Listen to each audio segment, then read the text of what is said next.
Vamos então chamar o painel 7, que tem o tema O papel dos serviços no comércio exterior com o novo cenário tributário. Eu convido os painelistas Rodrigo Martins, CEO da International Tech Hub, ITH. Vamos recebê-lo, por favor. Convido também o Rafael Cunha, secretário de Ciência, Tecnologia e Inovações de Recife.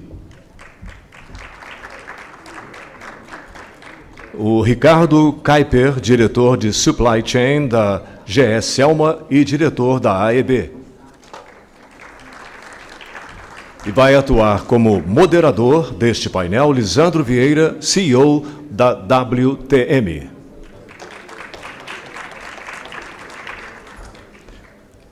Lisandro, é com você. Beleza.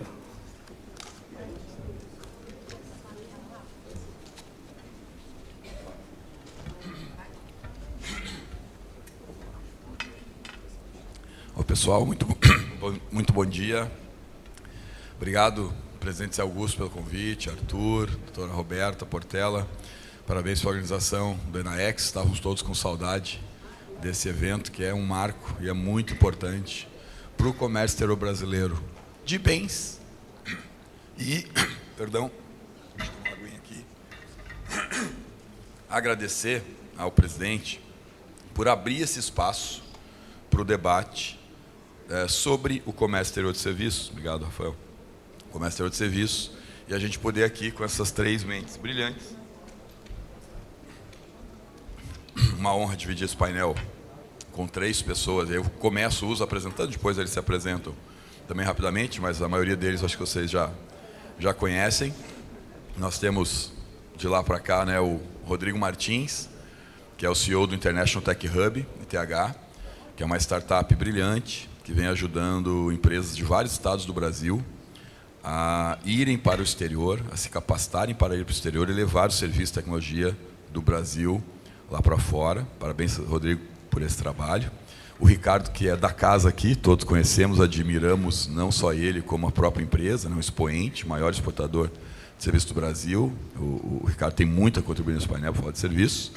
E o Rafael Cunha, que a gente conhece de longa data, né, já de muitos serviços prestados no Serviço Público Federal. Eu conheci através do Ciscoserve. Vamos comentar muito rapidinho o triste fim de Ciscoserve aqui para alguns de nós, com relação à estatística. E hoje, servidor público no município do Recife, que é um município que todos nós sabemos que está construindo uma jornada incrível de inovação, de modernização, de capacitação. Então, é importante, uma honra, senhores, estar aqui para falar de serviço com vocês. Olhando a estatística do ano passado, vou começar, então, de lá para cá com o Rodrigo, deixar o Rafael para dar a visão de serviço público, de governo, né? No final, sempre. Rodrigo, serviços, se a gente falar de importação de serviço, né, infelizmente a gente importa mais que o dobro do que exporta. Serviços, ano passado, foi 103 bi de dólares, segundo o Banco Central, de importação, o que representa 38% do volume de importação de bens. Então, vamos combinar, conversamos com o Ricardo antes, ninguém considera esse número irrelevante. 38% do que a gente tem de bens já é bastante na importação. Já na exportação, é 48%. 48 bilhões dá uns 13% da exportação. Então, como é que o setor, que é 2/3 do PIB, mais de 2/3 do PIB, é apenas 13% da nossa pauta de exportação? E eu queria que tu desse a tua visão, Rodrigo, olhando o serviço puro, como a gente chama, serviço digital, serviço moderno, serviço de tecnologia. Como é que é a tua visão do Brasil, da inserção do Brasil nessa pauta de comércio exterior de serviços? O que tu tem que falar para a gente sobre como é que a gente está na INPO e na Expo, mais especificamente no setor de tecnologia, por favor.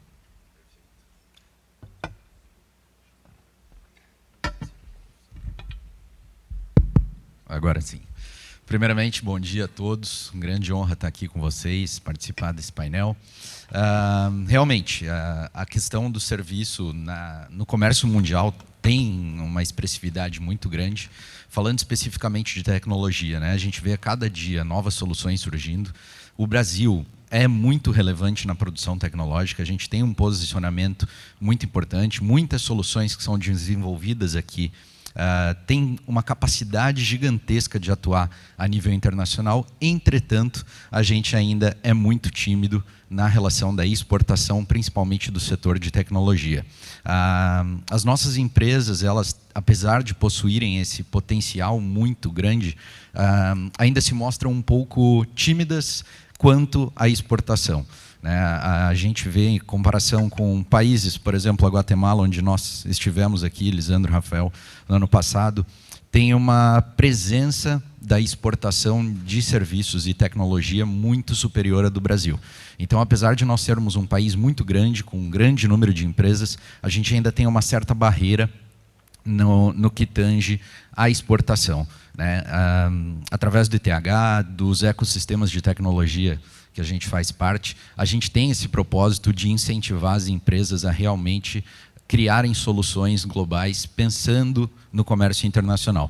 Mas esse é um desafio que a gente ainda está trabalhando junto com as empresas, porque tem muitos aspectos que precisam ser mudados, mas especialmente a capacidade que nós temos de produzir aqui e de vender isso para fora é uma barreira que a gente está tentando ajudar as empresas a superarem, entenderem o potencial de escala de outros mercados e também de que a capacidade técnica que nós temos aqui, ela é muito relevante. Então, principalmente para empresas de tecnologia, eu acho que a gente ainda tem um longo caminho a percorrer para ajudar as empresas a, de fato, se posicionarem como empresas globais e aumentar o comércio internacional do Brasil na questão da exportação de serviços.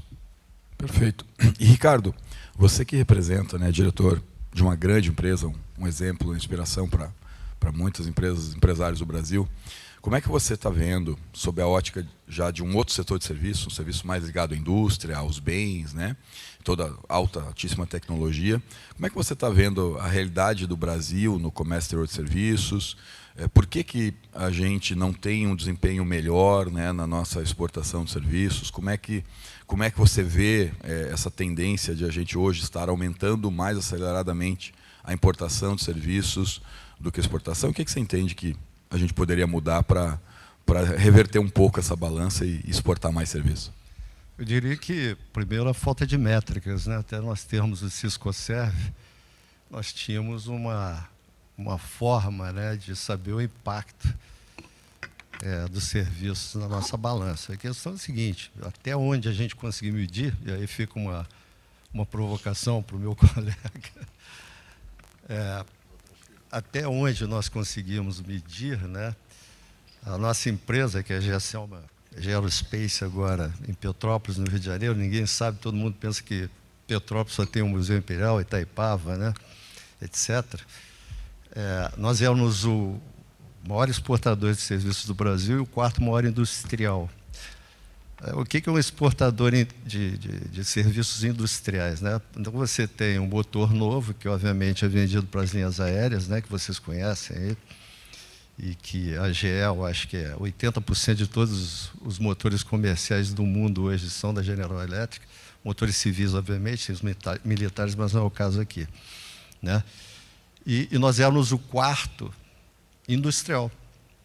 Então, quem ficávamos atrás da Vale, Petrobras, Embraer, depois era a Selma. Aí nós perdemos esse rastro, hoje eu não tenho como medir isso, infelizmente. Mas como nós, ao contrário das expectativas, nós vemos crescendo. Grande parte de lição aprendida de 11 de setembro, onde a gente quase fechou. Nós éramos 2.000 funcionários. Em um ano, nós ficamos com 500 funcionários e quem não deixou a gente fechar foram os clientes americanos, pela nossa performance. Para vocês terem uma ideia, nós temos hoje 2.000 processos de importação por mês, não é por ano não, por mês, e 1.000 de exportação. Todos os regimes aduaneiros que você possa pensar em termos de compliance, OEA, RECOF, temos admissão temporária. RECOF, eu diria que é o carro-chefe, admissão temporária. Fazemos revisões para Gol, para Latam e Azul. Gol, Latam e Azul, somadas, é 4% do nosso volume. Todo o resto é Estados Unidos, Europa e Ásia. Então, o que aconteceu? a gente aprendendo com o 11 de setembro que o medo, né, faz parte da dinâmica da aviação, e a gente trabalha com altíssima tecnologia, a gente decidiu evitar demissões durante o Covid. E foi muito interessante, porque todo mundo dizia que a questão dos voos iam retornar, né, 2024, 2025 e retornar em 2023. E quem não tinha demitido? Pelas lições aprendidas. Leva 5 anos para formar um mecânico de aviação com autorização da ANAC, com a carteira da ANAC. A gente tinha capacidade, os concorrentes não tinham, e a gente passou todo mundo, né? Então, para a gente, a boa notícia é que a gente tem crescido aceleradamente, né? O maior investimento, acho que o segundo maior investimento da GE Aerospace no mundo é uma oficina que nós estamos inaugurando ano que vem, em Três Rios, pouquinho antes de Juiz de Fora, na divisa ali com Minas, né?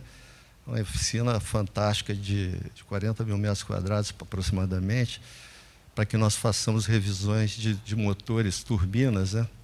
Do 737 novo e do 319, 320 novo, que vocês vão, né? Que é um motor de altíssima geração, é altíssima tecnologia. Então, para nós, a nossa visão é de que o pós-venda, né, que é a questão nossa de serviços industriais, ela é o carro-chefe do momento. Se você pegar no ramo de aviação, pelo menos eu posso afirmar isso para vocês, você tem uma empresa que produz um bem novo, né? O resultado dela, se ela tem o pós-venda, eu posso garantir para vocês, no mínimo 60% vem de pós-venda e 40% vem de industrialização. Por quê? Porque quando você vende, por exemplo, vou dar um exemplo, um motor aeronáutico, né? O motor aeronáutico, quando ele é uma máquina de altíssima tecnologia, né? Então, vocês vão aí, vocês não pensam em não ter qualidade, vocês concordam comigo? O motor desses voa 4 a 6 anos, vocês acreditam? Com tempestades, raios, calor, neve, né? Todos os tipos de clima, mundo afora, durante 4 anos, e vocês vão com extrema segurança, né? O que acontece? Você vende o motor uma vez, mas essas revisões são feitas até 30 anos depois. Então, o pós-venda, obviamente, a venda de peças e serviços é gigantesca para o resto da vida do motor, né? O motor aeronáutico, para ser aposentado, ele fica aí 30 ou mais anos voando, né? Vocês viram o nível de confiabilidade de tecnologia. Eu sempre comparo a questão de serviços contra a industrialização de uma forma muito simples, geométrica, né? Eu digo que a industrialização é um triângulo. Se você tem toda a lista de materiais que é complexa para fazer um carro, qualquer produto, digamos assim, você tem que ter o bill of material, certo? E aquele mundo significativo de itens, dezenas, centenas, milhares de itens, se tornam um só, certo? Serviços industriais é o contrário. Você recebe um motor que já voou, você não sabe o que está lá dentro, certo? Porque ele pode ter um defeito aqui, que nem o seu carro, né? Você explode numa lista de material, e no nosso caso a gente desmonta, e nós chegamos a ter 13 mil itens desmontados, fazemos a revisão, substituição de peça, reparos de altíssima tecnologia, né? E depois remontamos, testamos, e ele se comporta como um motor novo. Quando você fala de serviços, né, industriais, como é o nosso caso, e você poderia pensar, poxa vida, mas eu vou fazer uma lanternagem no meu carro, não é uma questão cosmética. Nós temos que botar todos os itens reparados metalograficamente perfeitos, como se a peça fosse nova. Para vocês terem um nível de responsabilidade nossa hoje, a cada dia, quantas vidas? Mundo afora, voam 570 mil pessoas com motores revisados aqui na Serra de Petrópolis. Todos torcendo para vocês fazerem tudo. Nunca tivemos nenhum evento e garanto a vocês que não teremos. Tá? Para vocês verem o nível de sofisticação. Então, eu diria que talvez a questão de serviço ela precise ser melhor avaliada e melhor quantificada. porque, no nosso caso, em termos de investimentos, a gente tem visto o crescimento e a GE Aerospace tem investido maciçamente no crescimento da Selma aqui. Para vocês terem ideia, a confiança na nossa cultura, que vem aí de 75 anos quase, né? Fomos da Panair, né, revisando motores convencionais, a pistão radial, Ministério da Aeronáutica, motores civis, militares, altíssima tecnologia de reparo, que a Força Aérea trouxe, né? Ministério da Aeronáutica, obviamente. Fomos o irmão mais velho da Embraer, que também era, e agora é um expoente, a terceira maior fábrica de aviões do mundo, tecnologia absurda. Então, o Brasil está muito bem posicionado, eu diria, não só tecnologicamente, mas também na questão de competitividade internacional. Nós não temos competidores na América Latina. Nossos competidores são nos Estados Unidos, Europa e Ásia. Então, diria que, em termos de velocidade de comércio exterior, somos mais rápidos que os americanos, europeus e asiáticos. Então, eu diria, né, falando ontem aqui, né, com os amigos da 7ª região, né, e diversos colegas aqui, não vou citar todos, é que eu acho que o brasileiro precisa entender que ele é muito bom, né, altíssima capacidade, né? Os nossos regimes aduaneiros são excepcionais, e parar de dizer que é complicado. São sofisticados. E se você não tiver a capacidade de se reinventar, ser compliant, olhar cada processo distintamente, como se você estivesse fazendo um carro que você confia, etc., acho que fica difícil dizer, né, que o Brasil não tem condições de crescer. Eu diria que, infelizmente, no nosso caso, isso não se aplica, né? Esperamos continuar crescendo, estamos crescendo. Hoje, para vocês terem uma ideia, estamos com 3.300 funcionários e crescendo. Essa é a notícia que eu tenho para dar. Infelizmente, no nosso caso, a gente está indo ao contrário, crescendo. E obrigado a todos que sempre têm contribuído com a gente nessa jornada grande aí. Ô, Ricardo, de sucesso. Excelente. Ô, Renato Agostinho, estou vendo aqui, desculpa a luz aqui, perdão. Você também. Muito obrigado. Excelente fala. E serviço, pegando um outro tipo de serviço, além do serviço puro de tecnologia, o serviço industrial. Lembrar que a própria mercadoria, que a gente fala do processo de door to door, né? A mercadoria é o que sai de uma porta e chega até a outra. Mas entre uma porta e outra, e porto e aeroporto, tudo o que acontece é serviço. Seja transporte, armazenagem, enfim, todos os serviços aduaneiros, despacho, né? E outra fala interessante do Ricardo, que conecta com o Rodrigo e com o Rafael, né? A capacidade que o brasileiro tem, sim, de resolver problemas em qualquer lugar do mundo ou para qualquer lugar do mundo. Faltam muitas coisas, com certeza faltam dados. Dados, hoje a gente fala que a gente acredita em Deus. Todos os outros têm que trazer dados, né? Então, a gente não ter dados, realmente, eu entendo que é uma perda, né, Ricardo? Todos concordamos. Acho que foi o Rafael que desligou quando ele estava lá, para não ter mais que fazer estatística. Estou brincando, Rafael, né? Mas eu acho que a última estatística foi o Rafael estava lá ainda, não sei se no MIDIC. Mas falta, Rodrigo, acho que às vezes o apetite, né, para o brasileiro. Depois do Rafael, vou pedir para tu falar disso. E aí, já conectando a fala do Ricardo com a tua, Rafael, fala um pouco também, traz um pouco da visão do Recife, né? Vocês estão um caso incrível, compartilha um pouco com a gente. Qual é a atenção que Recife está dando para o setor de serviços, para essa formação de brasileiros para resolver problema aqui ou no mundo, e dos casos muito legais que vocês têm de inovação lá, como é que vocês estão inovando, como é que vocês estão fazendo isso que o Ricardo comentava comigo ontem? Pô, só escuto coisa boa do Recife. Conta para nós o que está acontecendo lá. Primeiro, bom dia a todos, e um agradecimento especial ao meu amigo Lisandro aqui, né, de longa data, pelo convite, né, por toda a recepção, né, em todo evento, né, que o Lisandro me faz esse convite, né, eu sempre atendo o chamado, porque realmente são experiências muito boas de trazer um pouco e de aprender. Queria também parabenizar o Rodrigo, que também já conhece, sei, né, o trabalho que ele vem desenvolvendo, né, e muito bom, Ricardo, te ouvir e parabenizar pelo trabalho, né. Eu normalmente sou alguém que tem uma certa dificuldade até de relembrar nomes, mas como meu pai se chama Ricardo, meu irmão Rodrigo, né, e somos 3 com R aqui lá em casa também, eu não vou correr o risco, né. E já queria também, né, fazer um agradecimento especial ao EB. Estou vendo aqui o presidente executivo, o senhor José Augusto de Castro. Queria agradecer. O senhor não vai lembrar de mim, mas quando eu trabalhava no MDIC, né, você vai lembrar da minha chefe, a Renata Carvalho. Né, a gente fez diversas visitas.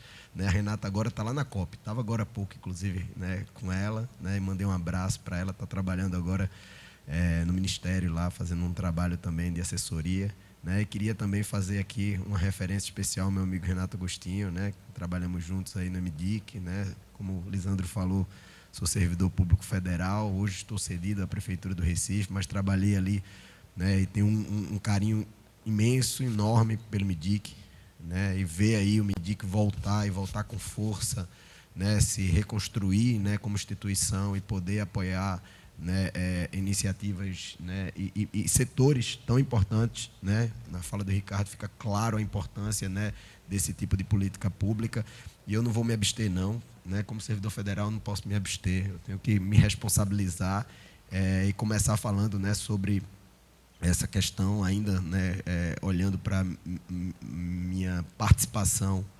né, na época do Ministério.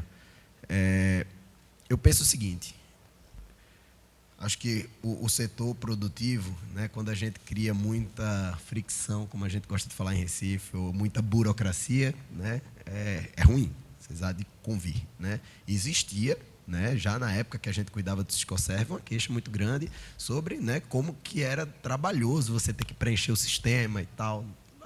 E se criticava isso, né? Se valorizava os dados, né? Mas poucas pessoas valorizavam os dados, né? O balanço que a gente fazia, eu tinha essa responsabilidade, cuidei da balança comercial de serviços durante esse período, mas a gente recebia muita crítica, né? E aí agora acabou. Aí agora não tem mais burocracia, ninguém precisa mais reclamar. Se for olhar por esse lado, Lisandro, não tem burocracia mais, você não precisa mais ficar prestando, né? Brincadeira à parte, é óbvio que existe, né, regulamentação, mas não tem mais burocracia no sistema. Mas isso é o custo, né, que a gente teve, que é perda de dado granularizado, que é um detalhe, né? Existe, né, estatística, né, o Banco Central, não é estatística, eu acho que são dados mais consolidados, né, que o Banco Central possui, e eu acho que a perda, na verdade, é de fato no grão menor que trazia para a gente, né, evidências e dados para que a gente pudesse tomar, né, como Estado, política pública baseada em evidência, né, e como setor produtivo, tomada de decisão com base em evidências nas suas estratégias de negócio. Eu acredito que realmente a gente precisa pensar. E talvez, né, para terminar essa minha fala inicial sobre esse assunto, deixando aqui uma sugestão, eu acho que a solução para isso é tecnologia. Vamos ser francos, eu acho que não sei se a gente precisa realmente criar um novo Siscoserv para isso, né, para ter esses dados, mas como que a gente pode trabalhar, né, com hoje, né, o mundo da inteligência artificial, né, dados sendo gerados aí, né, aqui a gente está parado e tem quantos equipamentos aqui gerando dados? Será que a gente não tem como, né, continuar, né, desonerando o setor de estar prestando muita informação, mas a partir dos dados que já são feitos, né, porque numa empresa, principalmente do porte, né, das empresas que a gente está tratando aqui, né, quantas informações não são prestadas em notas fiscais, imposto, que são pagos e tal. Então, talvez, né, caiba, de fato, a gente pensar onde que essas informações estão hoje e como, através de tecnologia, a gente possa gerar novos indicadores importantes, né, com o nível de granularidade que a gente precisa para, como Estado, fazer política pública baseada em evidências e, como setor produtivo, ter informação de qualidade para que essas estratégias de mercado sejam encaminhadas. Fecho aqui meu parêntese e minha contribuição, né, como servidor federal, e vou agora voltar, né, o Renato também é um conterrâneo, pernambucano, recifense, né, e eu tive a honra de poder voltar para casa 2 anos atrás, né, a convite do prefeito João Campos, assumindo aí, hoje estou secretário de Ciência e Tecnologia, né, na verdade de Transformação Digital, Ciência e Tecnologia, porque o chefe disse que tu vai cuidar de tudo, né, porque eu cuido desde, né, da transformação digital dos serviços, né, que a gente presta para a população, até as políticas de internacionalização do nosso ecossistema local. Então, tudo isso está compreendido hoje dentro do nosso rol de responsabilidades, né? E aí eu queria, brevemente, né, nessa minha fala inicial, apresentar para vocês, né, um pouco do que Recife é como ecossistema, né? Não sei se todos aqui conhecem, mas a gente está falando vou citar em 3 partes. Uma primeira parte é o nosso distrito tecnológico, o Porto Digital do Recife, né? Muito se falou de porto aqui, nós ficamos, inclusive, localizados no porto também, né, no Porto do Recife, mas a gente decidiu, né, há 25 anos atrás, né, uma estratégia de constituir um distrito tecnológico urbano. É realmente um negócio meio maluco, meio louco, que foi pensado lá atrás, né, e deu certo. 25 anos depois, o Porto Digital está completando esse ano 25 anos, né, a gente tem... fechamos 2024, tá? Ou seja, os números de 2025 já são melhores, tá? Mas fechamos 2024 com 475 empresas de tecnologia, 6 bilhões de faturamento anual e ano após ano dobrando o número, né? E se vocês pararem para pensar, Recife é uma cidade, né, até por sua questão demográfica, né, com uma economia centrada em serviços, né, com 3 grandes segmentos, né, construção civil, setor médico hospitalar e tecnologia. E eu tenho absoluta certeza que tecnologia logo, logo será o primeiro segmento do setor econômico da nossa cidade.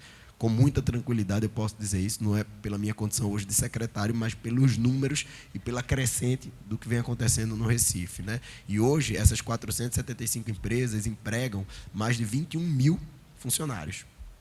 Isso dentro de uma ilha. Renato, quem conhece sabe, é uma região muito pequena onde a gente tem esse número, né, em termos de faturamento, de número de empresas e número de colaboradores.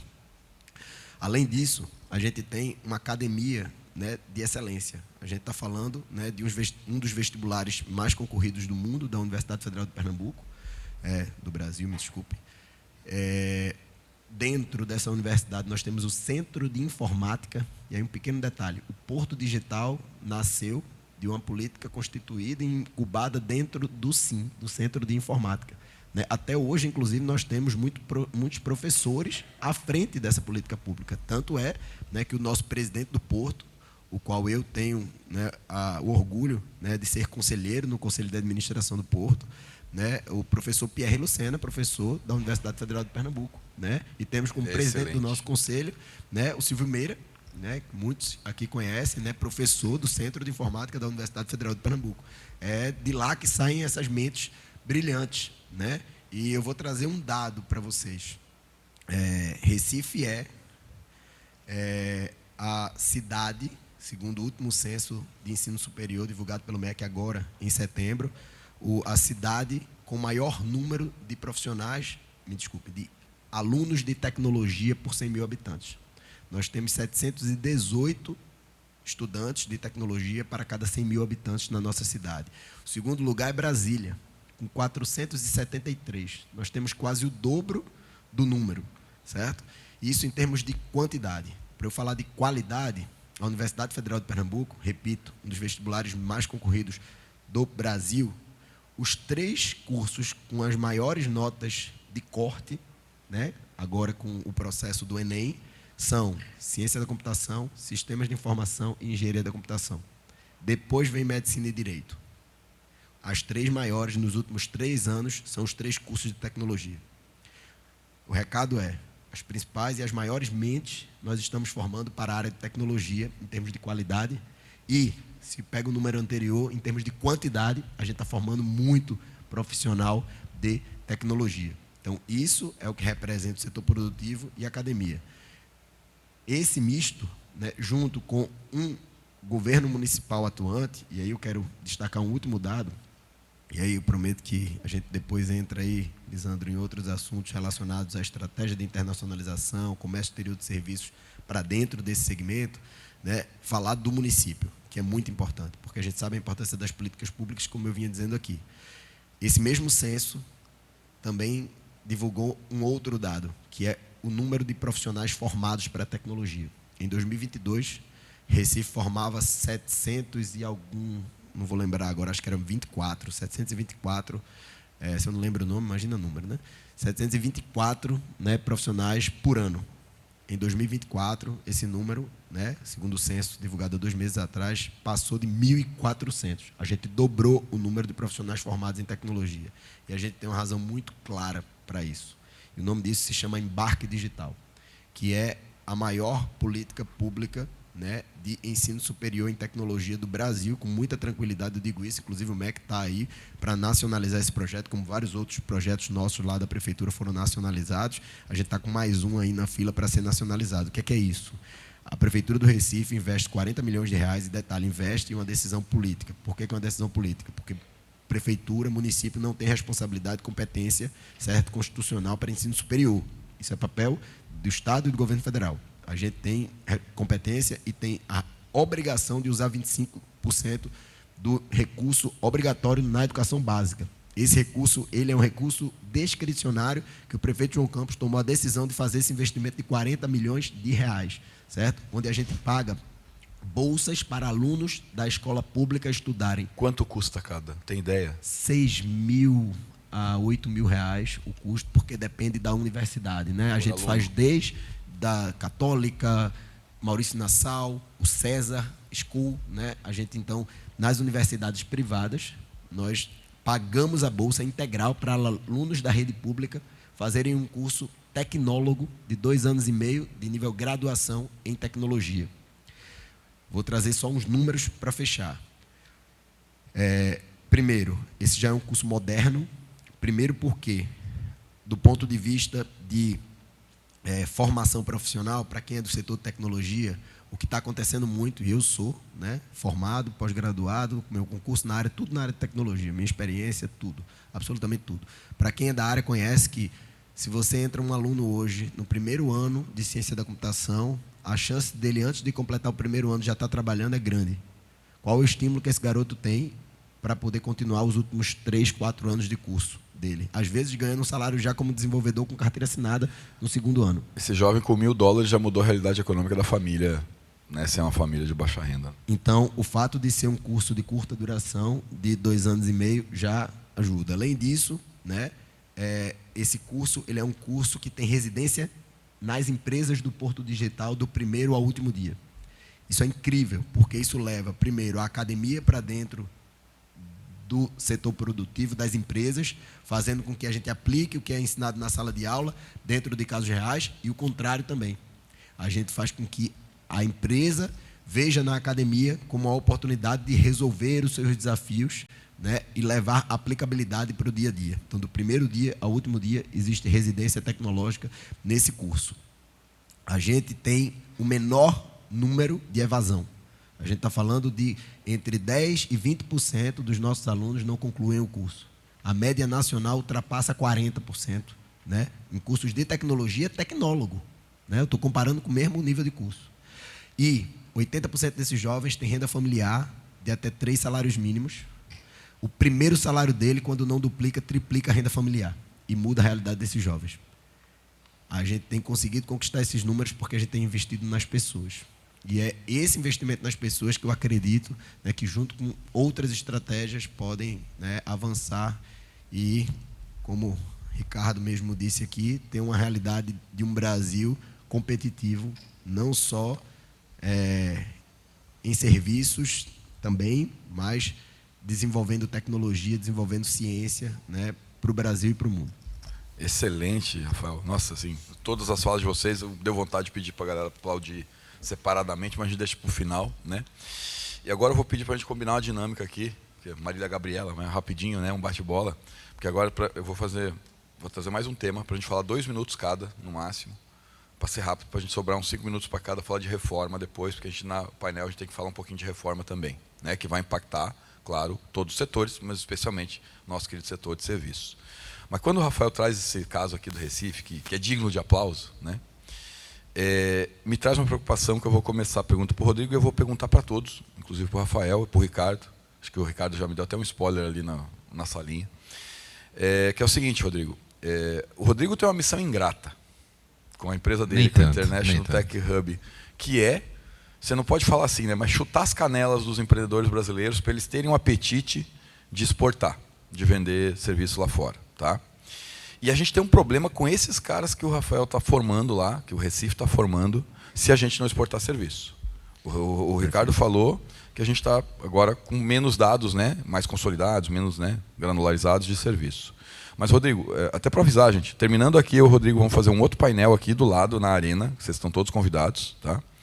Em que a gente vai mostrar um gráfico do Softex, tá? Um estudo do setor de TIC, é uma produção de estatística do setor de tecnologia, que é assustador. O gráfico está fazendo assim, importação de serviços subindo muito e exportação subindo muito mais devagar. Está abrindo a boca do jacaré e a gente está passando a importar muito mais do que exportar serviços de tecnologia. E aí, Rodrigo, uma das dores, né? O brasileiro não quer vender serviço lá fora, porque é outro fuso, outra cultura, outra moeda, outro não sei o quê, vê mais paredes do que pontes, vê mais dificuldade do que facilidade. E quem é que vai empregar essa galera aqui? Quem é que vai pagar o salário dessa galera aqui?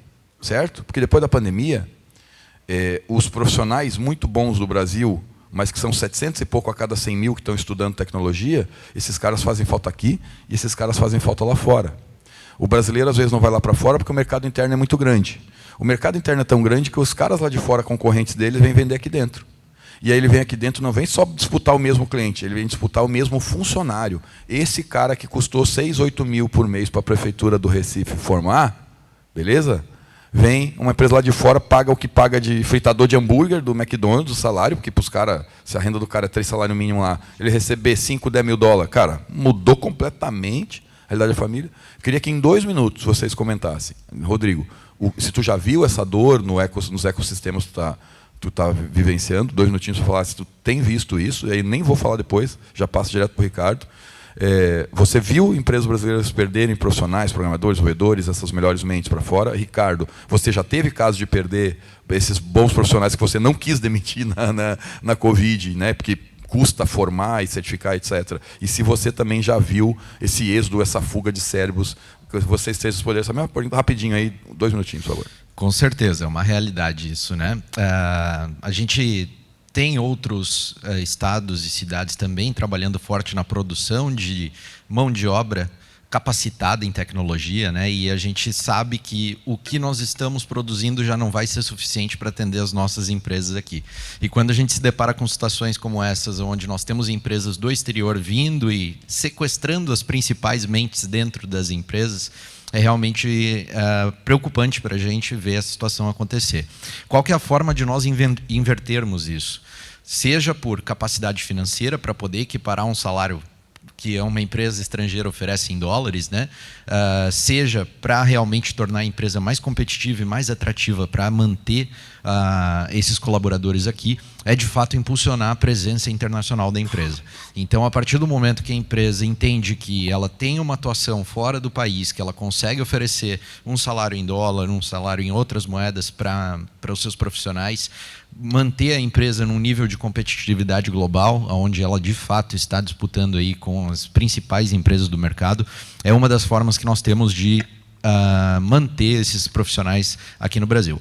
Mas, de fato, acontece muito, né? Hoje é uma preocupação do setor de tecnologia ter essa baixa capacidade de gerar novos colaboradores, novas pessoas capacitadas aí para atuar no setor de tecnologia, e principalmente quando o competidor estrangeiro de fora vem e leva essas principais mentes e a gente tem que começar tudo de novo, né? É uma questão muito interessante. Leva 5 anos para você formar um mecânico de aviação. Primeiro que ele tem que passar pela escola técnica e 2 anos para fazer os cursos da ANAC e ter a licença como, né, mecânico aeronáutico. Seria impossível a gente crescer na taxa que a gente está crescendo aí, pelo menos 10% ao ano nos últimos anos, e tudo isso para o mercado internacional, tá? Se nós não preparássemos os profissionais. Então, a gente, há mais de 30 anos, junto com o Senai, lá em Petrópolis, nós temos uma mini-Selma dentro do Senai, onde nós temos um curso técnico para a galerinha de 2º grau, onde nós pagamos salário e plano de saúde para eles estudarem, né? E isso tem permitido a gente, apesar de todo esse crescimento, e apesar de acontecer essa perda de profissionais, isso é inevitável. Para vocês terem uma ideia, as linhas aéreas, elas gostam dos nossos mecânicos, porque quando você faz o motor aeronáutico, a revisão, não é só o motor em si, todos os sistemas elétricos, pneumáticos, combustível, etc., estão no motor, não estão no avião. Então, são mecânicos extremamente relevantes para as linhas aéreas. Outro caso também é a questão de empresas aéreas internacionais que vêm procurar profissionais do Brasil. Exemplo, vocês lembram do hangar ali, que vocês veem no Galhão, onde a Varig fazia a revisão dos motores, lá DC-10, MD-11, né? Gigantesco andar, né? O banco de provas do lado, hoje nós usamos, era da Varig, né? Nós compramos a parte de revisão de motores, que era da Varig.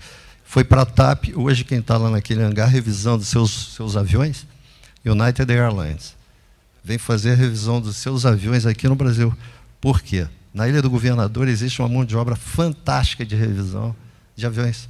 Sempre teve. Começou com a Varig, TAP, etc. Até hoje é fantástico, né?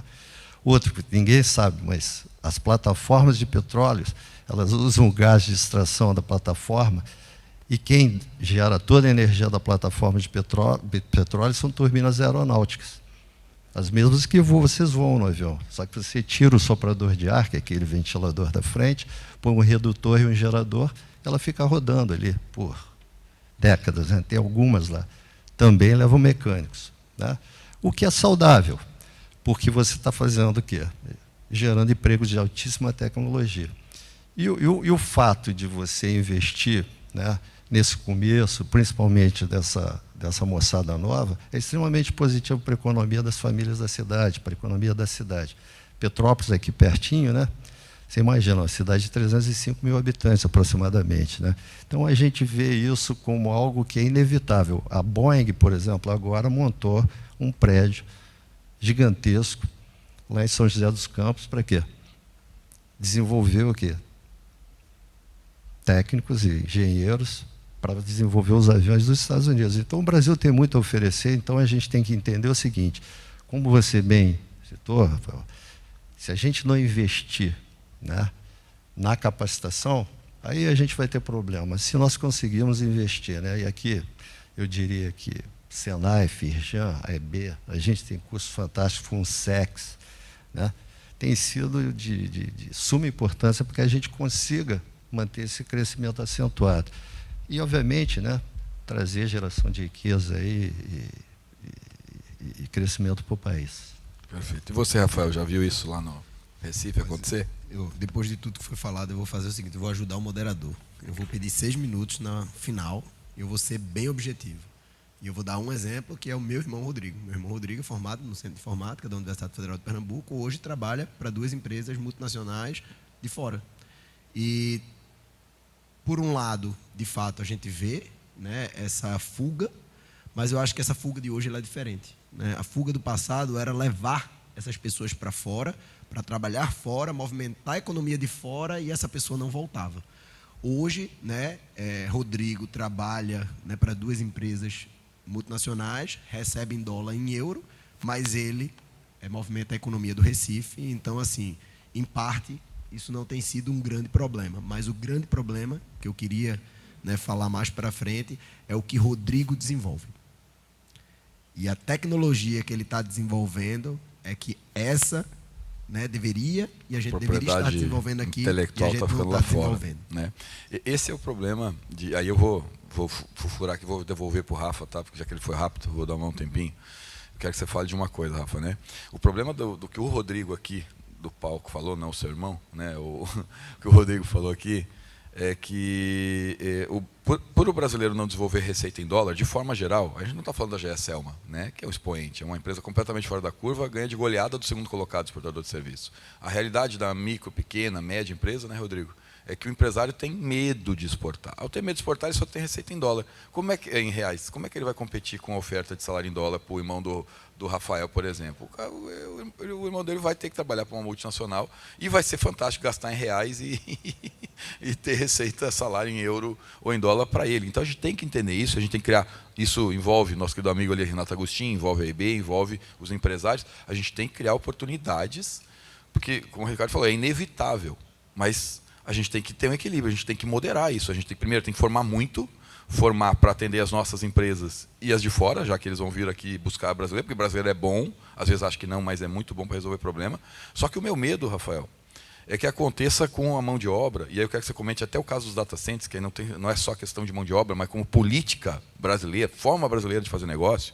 Pô, uma época, a gente tinha uma indústria calçadista que Franca, Novo Hamburgo, Rio Grande do Sul. Novo Hamburgo era a segunda cidade em CNPJs do Brasil, só perdia para São Paulo, porque tinha uma indústria calçadista. A gente começou a exportar couro para a China, e a China começou a produzir calçado e outras coisas de couro e vender para o Brasil mais barato que as empresas daqui. Aí agora a gente vai lá, gasta para formar a mão de obra, e exporta a mão de obra in natura, né? Perde a mão de obra in natura, em vez de produzir propriedade intelectual, produtos, serviços, tecnologia de alto valor agregado, para vender daqui e trazer a receita, a propriedade intelectual para cá. E a gente conversava antes sobre data center, que está se falando muito. Rafael, eu queria que você desse um pouquinho, uma falinha de 1, 2 minutos. O que tu acha que a gente está errando na política de atração de data centers para o Brasil, por favor?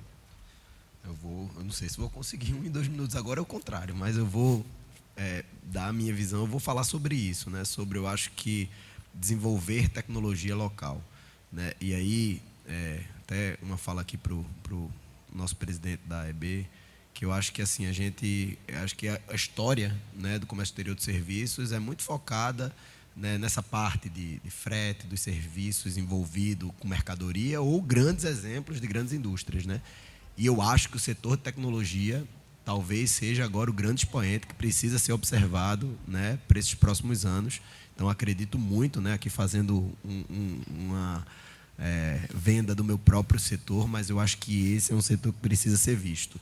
E o que é que eu tenho visto agora? Né? A corrida dos data centers, é o que a gente está vendo. Né? A quem vai levar e para onde vão os data centers. Eu poderia aqui gastar, talvez, 1 hora aqui explicando para vocês e fazendo a mesma coisa que o Ceará está fazendo, que Goiás está fazendo, defendendo que o melhor lugar é o seu estado para fazer. Eu poderia falar sobre por que Pernambuco, energia limpa, matriz energética eólica e solar, poderia falar do preço da energia, né, dado aí, né, a capacidade de produção para o que a gente não tem de demanda para isso, por isso que hoje a diferença do quilowatt-hora, que já foi de R$15, né, no passado, hoje é de mais de R$300 em relação ao eixo sul e sudeste. Então a gente tem energia barata, né, a gente tem uma localização estratégica no Nordeste, né, Recife está a um raio de 800 quilômetros de 50 milhões de pessoas, que é 90% da população e 90% do PIB, né, e no Nordeste ali você chega muito rápido, né, por vias, por infraestruturas de qualidade, João Pessoa, Alagoas, Natal, Fortaleza, enfim. Eu poderia aqui mostrar os motivos, mas eu não queria me concentrar só nisso, né? E aí a política que eu tenho visto, né? E aí eu vou dar o exemplo do Ceará, de Pecém, primeiro, mais recente, a gente tem visto, e nós temos uma grande preocupação do que muito se tem falado aqui sobre a reforma tributária, né? E se eu puxar o Porto Digital do Recife, ele nasceu de uma política de isenção fiscal. As empresas de tecnologia que estão no Porto Digital do Recife recebem uma isenção fiscal em que o ISS cai de 5% para 2%, e isso é um grande estímulo para essas empresas estarem lá, e por isso que a gente chegou nesses grandes números, um dos motivos para chegar nesses grandes números. A gente aproveitou isso para fazer uma política de qualificação e requalificação do nosso centro histórico. Quem aqui não tem dificuldade, Rio de Janeiro, São Paulo, aqui do lado, né, dificuldade de manter centros históricos e centros da cidade. Recife tem conseguido vencer isso com a política, né, do Porto Digital. Por quê? 475 empresas, 21 mil pessoas movimentando o centro da cidade, porque é um distrito tecnológico urbano. E, junto com isso, uma política de isenção fiscal voltada para a requalificação do centro, retrofit, né, dos nossos prédios históricos, que são feitos por empresas de construção, né, estimulados pelo município. Isso tem dado uma conexão muito importante. Vem a reforma tributária. Qual é o impacto disso para o Porto Digital? Né? Tenho conversado isso com o Renato, né, e pretendo aprofundar nisso para entender. Acredito que vai existir algum impacto, né, e a gente precisa pensar. E uma estratégia que me parece ser, né, uma estratégia viável é a internacionalização. Acredito que a internacionalização, né, vejo o copo meio cheio, que ao invés de olhar e dizer a gente faz muito pouco né, isso lá no Recife, eu olho e digo assim, a gente tem muita oportunidade de internacionalizar, de vender o serviço de qualidade que a gente faz em tecnologia no porto e levar isso para fora. Então, a gente vê isso como estratégia.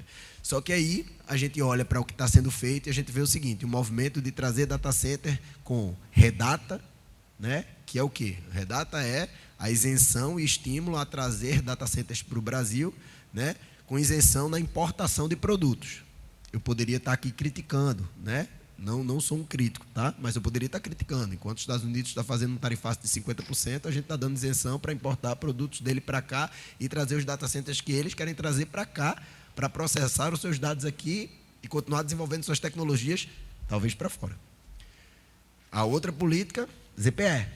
Aí, P100, né? Uma isenção, né, de 5 tributos, 20 anos, do CAPEX ao OPEX, né, para algo que vai ficar pronto, né, e num terreno, será que esse é o caminho que a gente quer? Sabe? Acho que é importante para estimular e para trazer, né, se a gente parar para pensar, soberania, ter data centers aqui para que a gente possa ter os nossos dados no Brasil, é bom. É bom trazer esses empreendimentos de grandes empresas? É bom trazer.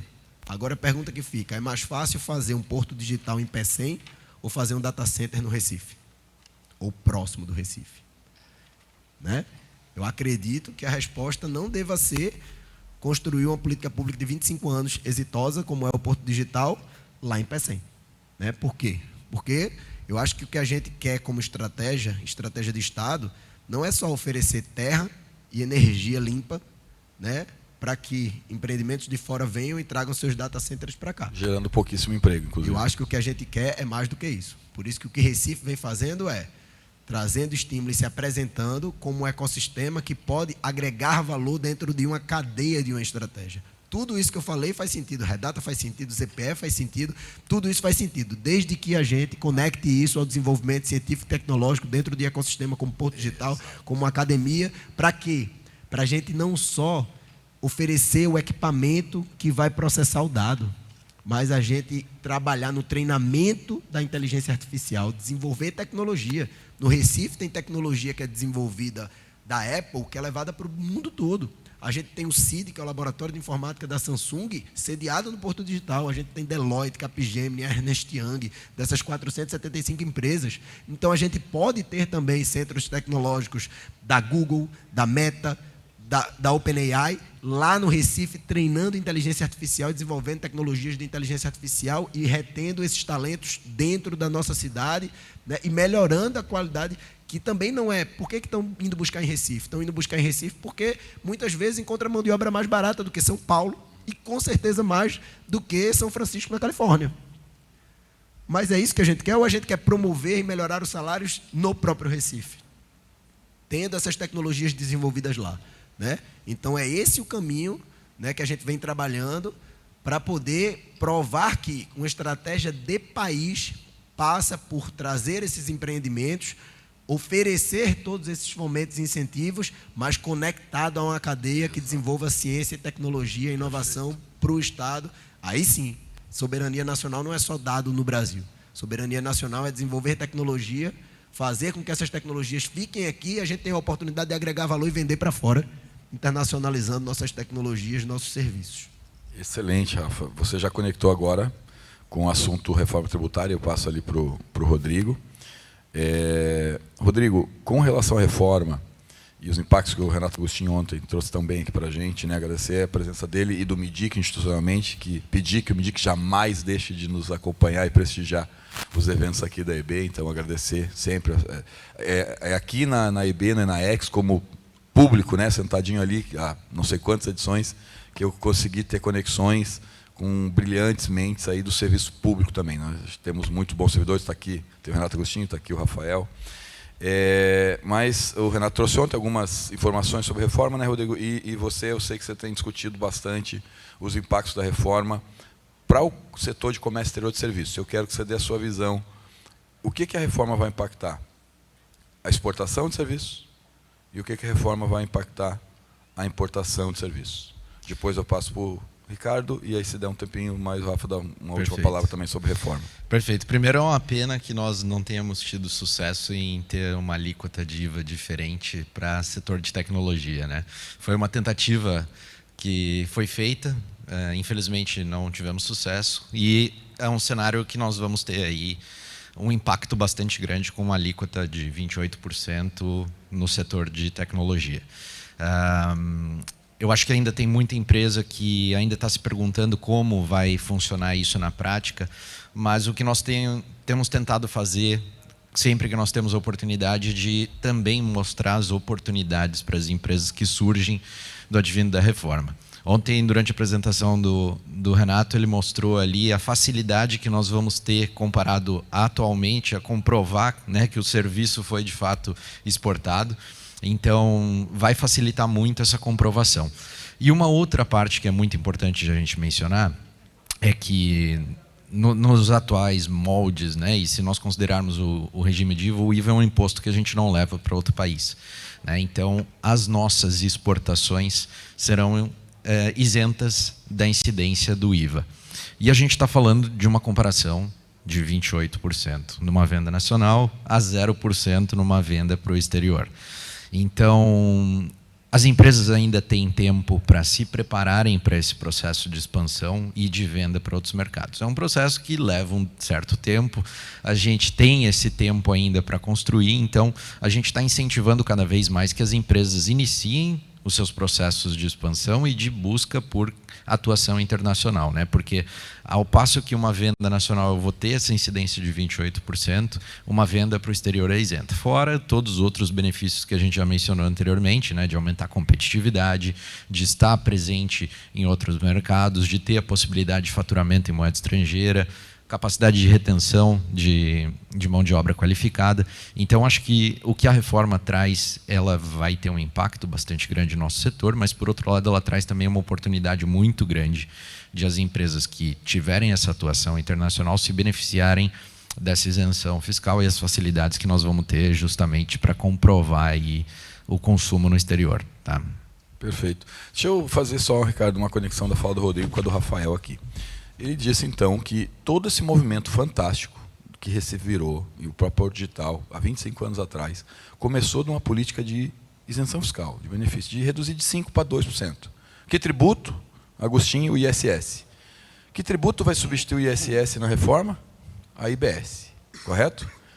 E o IVA, que é dual, tem um outro tributo, que é a contribuição sobre bens e serviços, a CBS, que vem substituir quem? PIS e COFINS. Então, Rafael, essa empresa que estava lá, que está lá no Porto Digital, com o ISS de 2, considerando que, tirando as do simples, né, normalmente o cara tem um PIS/COFINS de 3,65, somando, então ele tem 5,65 de tributo, 2 de ISS, 3,65 de PIS/COFINS. Aí, quando ele olha para fora, isso que o Rodrigo está falando é o seguinte, hoje, Renato Agostinho, o cara que poderia exportar serviço, ele não vê benefício fiscal em exportar serviço, primeiro que hoje é mais complexa a definição do que é o conceito de exportação, que vai facilitar com a reforma, amém, né? Todos esperamos, com as regulações todas. Mas, Rafael, o cara olha assim, então se eu já tenho esse benefício da Prefeitura de Recife, meu ISS já é 2, com o outro dá 5. Então eu vou vender outro fuso horário, atender cliente de outro país, o pós-venda, que o Ricardo falou, que lá no caso dele é mais de 90% da receita, pouco por 4% que ele falou que é de brasileiro. O brasileiro vê muita dificuldade para pouco benefício. Eu vou vender em outra moeda, outro idioma, outro país, lá. Não sei nem como é que faz negócio de invoice, como é que recebe, para economizar 5%. O Rodrigo está dizendo que agora a soma claro, pode ser 27, 28, a gente não sabe ainda, 26, né? Mas vai ser muito mais que 5. Vai ser 5 vezes mais que 5. Nas empresas do Porto Digital, 2%. 2% de ISS, mas a IBS vai ser ali 17%. Hoje 5, mas Hoje para as 5. empresas do Porto, Para 2. 2. Só que aí somando o PIS e COFINS, que é o federal, vai para 5. E o federal somado, o IBS-CBS, que como o Rodrigo falou, não conseguimos a reduzida para a tecnologia, vai para 28. Então, olha o benefício que a gente está criando. Está mudando a regra. Está saindo de 5, sendo 2 de ISS, 3 de PIS e COFINS, 3,65, para 28. E aí, seu exporte, esse 28, vai facilitar, né, Agostinho, a zerar, né? Então, a gente acredita que isso que o Rodrigo está falando vai incentivar mais as empresas a terem mais apetite por fazer uma nota fiscal para aquele estado EX, né, Renato, que é o exterior lá na nota fiscal, da onde pode sair a estatística, inclusive, do serviço exportado lá quando o estado for EX. Mas, agora passando... Eu gosto de dizer que não é uma estratégia de negócio, passa a ser uma estratégia de sobrevivência, talvez. Exato. Acho que muitas empresas brasileiras vão precisar olhar para fora. Está aqui o Renan, a gente está apresentando o Renan, do PX, Sebrae, Elume, lá do ecossistema catarinense, Itajaí. Obrigado, Renan, pela presença. Ricardo, como é que é o impacto da reforma no teu setor, na tua empresa? Você só tem poucos minutos, tá? Não dá para contar tudo, porque eu sei que para você é grande. Mas como é que você está vendo a reforma no teu setor? Vou ser rápido, mas eu vou falar a realidade aqui. É uma jornada até 2032, mas que eu gostaria de botar números aqui. Porque muitas pessoas estão vendo como essa transição como sendo uma coisa simples. Não é. Né? E a grande preocupação é esse senso de que tudo vai ser fácil. E não vai ser. Eu vou dar uns exemplos aqui. Desde que começou aí a emenda constitucional de 132 de 2023, né? A gente já vinha trabalhando com alguns números e revisão de catálogos, etc., por conta do Portal Único também. Né? Então, lá desde o Covid, a gente vem trabalhando. Só para dar uma ideia do efeito que a gente tem, também como empresa de comércio exterior, mas todos vão ser afetados, independente de ter comércio exterior ou não. Né? Então, ajuste nos controles contábeis e fiscais, todos os RPs e sistemas da empresa. Aí você tem plugin para comércio exterior, plugin tributário, etc., etc. Ajuste dos sistemas de emissão e escrituração de notas fiscais. Ajuste do sistema de comércio exterior e controle de regimes especiais. E ajuste nos cadastros de materiais. Números nossos aqui, vocês podem, de repente, estender isso. PNs, part numbers, né, que nós revisamos, tá, nesse período dessa jornada. 37.664. NCMs, 783. Atributos por NCMs, né, 4.582. Atributos por PNs revisados, 187.494. São números reais. E continuados. Né? Então, se você pegar 5 atributos por PN, essa é a jornada que a gente está desenvolvendo por uma razão só, para sermos o quê? E não dá para fazer com IA isso aí, né? Isso é gente envolvida. Não dá. É engenharia, né? Engenharia. Durante o Covid, nós aproveitamos a capacidade da engenharia para nos ajudar a fazer essa revisão extremamente necessária. Porque se você quiser ser conforme e dormir à noite com um travesseirinho tranquilo, você tem que revisar o seu catálogo. Você tem que revisar suas operações.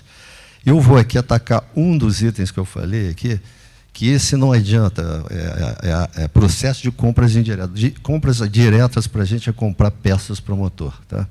Indiretas é tudo mais. Né? São todas as commodities, consumíveis, prédio, tudo. Né? Então, vamos lá. Mapeamento dos campos afetados pela reforma tributária, nosso RP. Saneamento do cadastro de fornecedor através de uma empresa aí que a gente tocava. Validação do regime de tributação dos fornecedores.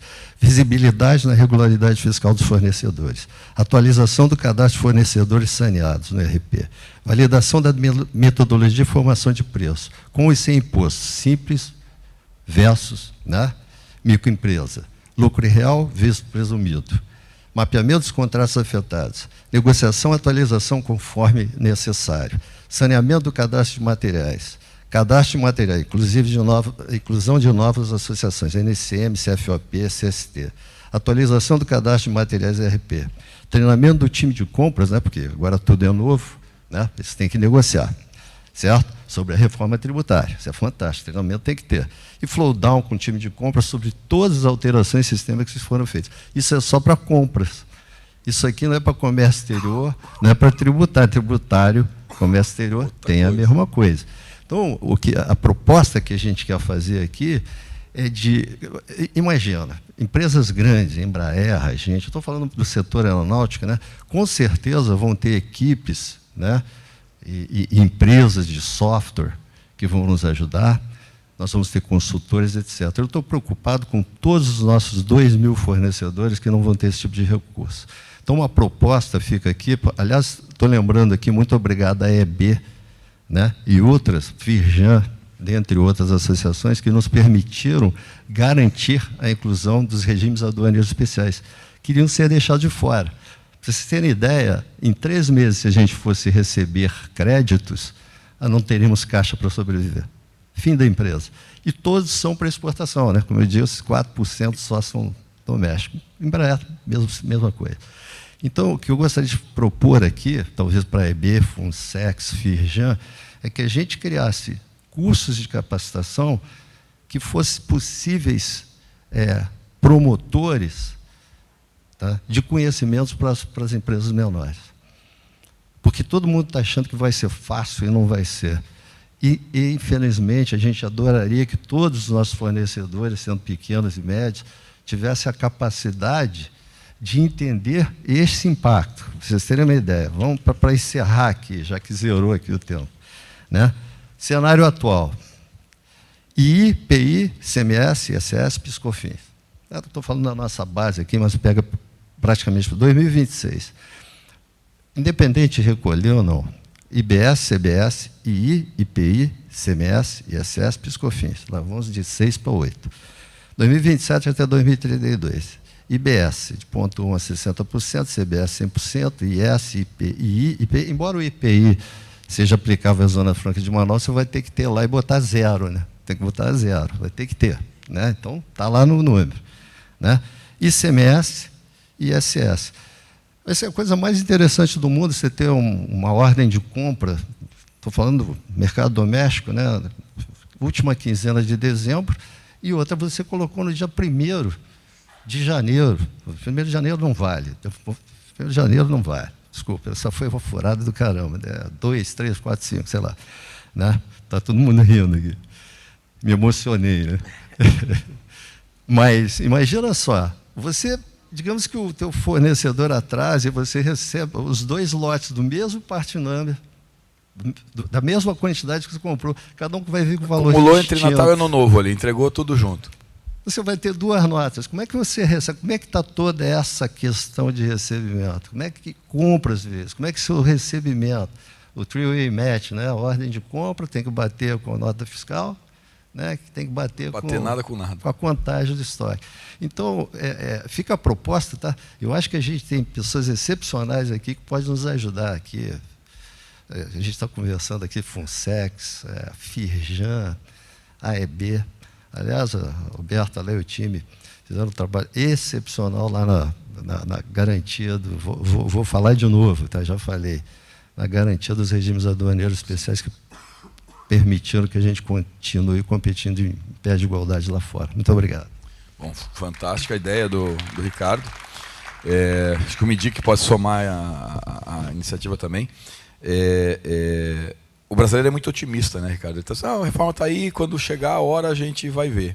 Só que se tem 5%, se o cara do Simples, do ISS de 2%, ou se o ISS é 5%, e o PiscoFins é 9%, ele tem 14%, e o IVA for 28%, como é que faz? Aí você repassa o 28%, mas você já tinha 14%, você vai repassar só 14%. Então, tudo isso que não só os setores de compra, mas fiscal, tributário, as empresas vão ter que ver, a maioria das empresas não está vendo. Não está preparada. E a data vai chegar. E aí vai ter toda essa situação que o Ricardo falou. Vou pedir só para o respeito que o Rafa dá mais um lugarzinho de fala para ele. E, pessoal, terminando aqui, já fomos chamados, Rodrigo, já estão esperando a gente lá na arena. A gente tem o próximo painel, agora saindo daqui, a gente já vai estar aqui do lado, eu e o Rodrigo, para falar exclusivamente de exportação de serviço. Rafael, teus comentários sobre reforma e impacto no serviço. Não, eu acho que eu vou aproveitar, Lisandro, para falar no final o seguinte, assim, dizer que a gente vem fazendo no nosso trabalho, né, todos esses números que eu trouxe para vocês aqui, né, em relação ao que Recife se tornou, né, uma referência e um ecossistema de tecnologia e de inovação. Como eu disse, eu acho que a gente, em termos também dessa corrida para o data center, né, eu acho que a gente está em pé de igualdade e competitividade, né. Eu tenho só 2 dados para passar para vocês. Um é que, além de energia limpa, barato, tudo que eu comentei, segundo o Ministério de Minas e Energia, né, Pernambuco é um dos poucos estados que ainda tem disponibilidade de energia para projetos dessa magnitude. Né? A gente tem 3 gigawatts, né, megawatts, me desculpa, de disponibilidade, né? Ou seja, 3.000 quilowatts, diferente, né, do que a gente está vendo, desculpa, acho que é giga, perdão, do que se a gente vê aqui outros estados, né? Praticamente os únicos 2 estados que têm disponibilidade ainda é Sergipe e Bahia, né? Com uma quantidade inferior a 1.000, então Recife, Pernambuco está despontando em relação a isso. E, além disso, a gente tem uma capacidade instalada, pronta para plugar, né, empreendimentos como esse, né, que os outros estados não têm. Então, a gente, né, tem feito o dever de casa para isso, né, e o que a gente vê agora possível de ser feito é uma estratégia de internacionalização, né. A gente, por exemplo, Porto Digital já é o Porto Europa, né, então a gente já tem uma unidade nossa na Europa fazendo justamente esse trabalho, e a gente vem, através de parceiros, trabalhando também para, né, levar um pouco dessas 475 empresas para fora, entendendo que isso é importante para que a gente possa, né, ser competitivo não só no Brasil, né, nessas competições, mas para fora.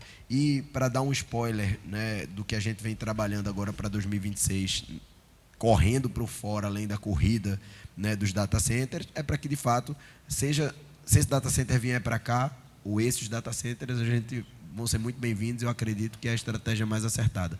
Se não vier, né, a gente tem que ter se preparado para sediar os centros de tecnologia dessas grandes empresas, porque isso é importante e a gente acredita que Recife está pronto para receber isso. Então, a gente vai lançar uma política municipal de inteligência artificial, né? Nessa política, a gente vai trazer fomento, vai trazer incentivo, mas a gente vai focar muito em formação de profissionais. Então, o embarque digital que eu comentei com vocês, que é a nossa, né, grande política de formação de profissionais, a gente vai lançar, né, novas turmas com foco, né, nessas demandas do futuro e as demandas dessas empresas que estão trazendo data center para cá, para que a gente tenha pessoal qualificado, formado para isso.